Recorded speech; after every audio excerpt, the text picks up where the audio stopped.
pelatih kepala Manchester United, Ruben Amorim, memilih starting 11 untuk menghadapi Ipswich Town di Old Trafford. Ada dua perubahan pada tim yang memulai hasil imbang 2-2 di Everton terakhir kali. Nosair Mazraoui tampak mengalami cedera di Goodison Park dan hanya berada di bangku cadangan, dengan Leny Yoro dimasukkan ke dalam pertahanan 3 pemain. Casemiro digantikan oleh Alejandro Garnacho, dengan Kapten Bruno Fernandes yang turun ke posisi gelandang tengah sebagai hasilnya. Hanya ada 8 pemain pengganti yang ditunjuk, 2 diantaranya adalah penjaga gawang cadangan Hubert Gratzik dan Eli Harrison, dengan pemain remaja Chido Obi mempertahankan posisinya, setelah masuk dalam 2 pertandingan sebelumnya. Dalot dan Dorgu berada di sayap mengapit Ugarte dan Fernandes. Di depan trio Garnacho, Zirkzee dan Højlund jadi harapan. Selain Gratzik dan Harrison, di bangku cadangan ada Heaven, Lindelof, Mazraoui, Casemiro, Eriksen, dan Chido Obi.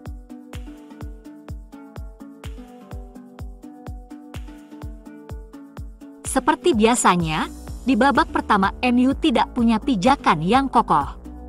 Baru menit ketiga, Ipswich mampu mencetak gol memanfaatkan salah pengertian 2 pemain bertahan.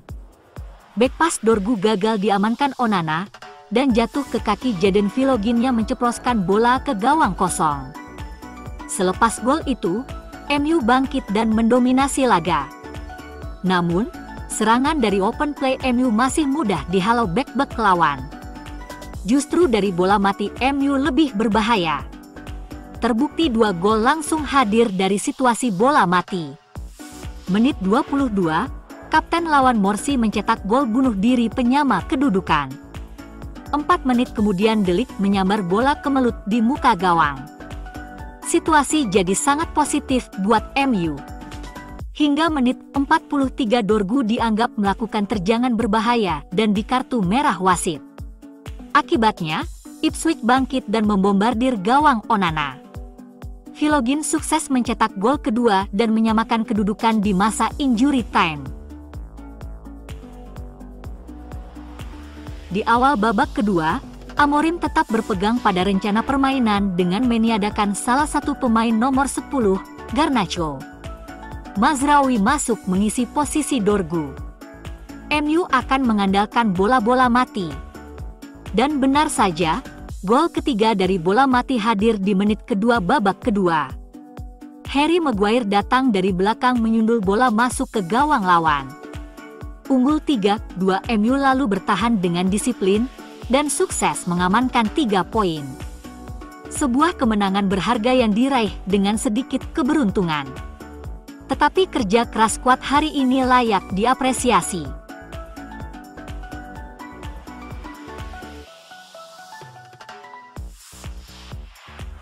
Victor Osimhen dipinjamkan secara mengejutkan ke Galatasaray di awal musim, dan tampil gemilang untuk klub Turki tersebut sejak kepindahannya, mencetak 20 gol hanya dalam 26 pertandingan, saat klub tersebut tetap tak terkalahkan di Liga Super Turki. Manchester United telah dikaitkan dengan kepindahan pemain yang oleh Jose Mourinho dijuluki sebagai bintang kelas dunia di masa lalu. Hal itu membuat Osimhen kembali dikaitkan untuk pindah ke Old Trafford dalam beberapa minggu terakhir setelah penampilannya yang luar biasa di Galatasaray. Fabrizio Romano mengungkapkan secara eksklusif bahwa pemain Nigeria tersebut ingin pindah ke Setan Merah. Dan kesepakatan dapat dilakukan jika klub dapat menyetujui persyaratan dengan Napoli untuk jasanya. Di samping mendekati gajinya yang dilaporkan sebesar 256.000 pound per minggu. Namun, Romano juga menyatakan bahwa kepindahan apapun tidak dapat diputuskan sekarang, dengan United bergantung pada anggaran yang ketat untuk bulan-bulan musim panas. Menurut Romano, Osimhen terbuka untuk mendengar dari Man United dan juga klub-klub lainnya. Namun, sekali lagi, hal itu belum diputuskan sekarang pada bulan Februari dengan Man United karena akan bergantung pada anggaran. Bagi Osimhen, menghormati kondisi gajinya saat ini di Napoli adalah poin penting. Di usianya yang baru 26 tahun, ia bisa menjadi pemain yang sangat penting bagi setan merah untuk jangka panjang, dan akhirnya menjadi titik fokus yang dapat diandalkan Amorim. Setelah awal yang suram dalam tugasnya di Barat Laut,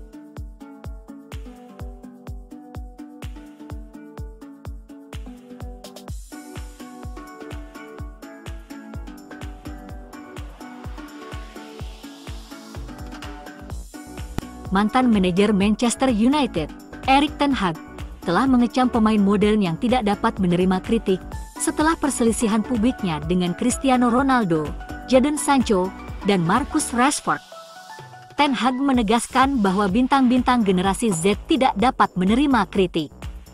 Ten Hag terlibat dalam perselisihan dengan Ronaldo, Sancho, dan Rashford selama masa sulitnya sebagai bos Manchester United. United memecat Ronaldo selama Piala Dunia 2022 setelah sebuah wawancara televisi di mana ia menyerang Ten Hag dan mengatakan ia tidak menghormati sang manajer. Ten Hag melarang Sancho berlatih dengan tim utama United setelah mempertanyakan sikapnya dalam latihan. Sementara itu, pelatih asal Belanda itu dipaksa untuk mendisiplinkan Rashford setelah penyerang Inggris itu memulai pesta minuman keras di Belfast tanpa izin United. Ten Hag mengklaim generasi pesepak bola terkemuka saat ini kesulitan menghadapi kritik, dan ia menganggap mereka dari generasi sebelumnya lebih bermental baja. Menurutnya, kritik benar-benar membuat generasi ini terpukul. Ia jadi serba salah jika melakukan itu dengan kelompok pemainnya saat ini. Dia akan menurunkan motivasi mereka. Jika ia melakukan itu pada generasi saat ini, mereka akan merasa tersinggung. Sementara itu, Ten Hag berterima kasih kepada para penggemar United atas cinta dan dukungan yang mereka tunjukkan kepadanya. Meskipun waktunya di Old Trafford berakhir dengan air mata, Ten Hag menyatakan yang membuat para penggemar Manchester United begitu istimewa adalah mereka mendukung tim bahkan saat menghadapi kemunduran.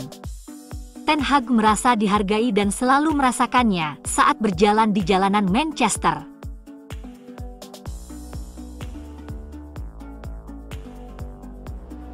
Manchester United akan memainkan 2 pertandingan pasca musim di Malaysia dan Hong Kong segera setelah Liga Primer berakhir pada bulan Mei. Musim lalu, Tottenham dan Newcastle terbang ke Australia untuk pertandingan persahabatan akhir musim yang digambarkan sebagai kegilaan oleh pakar BBC Alan Shearer.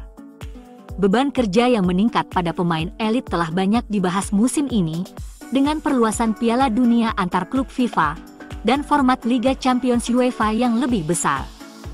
Ini mengakibatkan pertandingan ulang Piala FA dihapuskan untuk mencoba dan mengurangi kepadatan kalender sepak bola. Minggu ini United mengonfirmasi putaran kedua pemutusan hubungan kerja yang akan menyebabkan hingga 200 anggota staf kehilangan pekerjaan.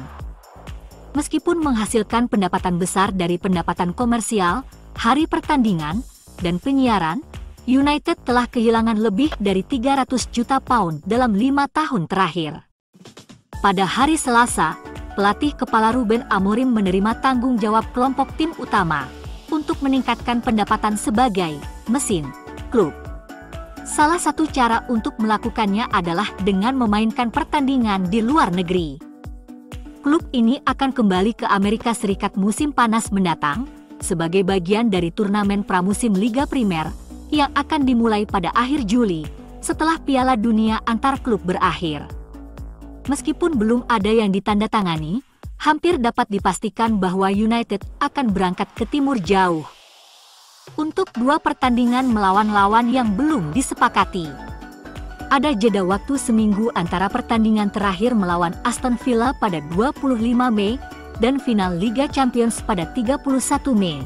Setelah itu para pemain harus dibebaskan untuk tugas internasional. United memiliki basis penggemar yang besar di Malaysia, dan Malaysia Airlines adalah mitra maskapai penerbangan komersial resmi klub. Namun, mereka terakhir kali bermain di negara tersebut pada tahun 2009, sementara mereka terakhir kali pergi ke Hong Kong pada tahun 2013.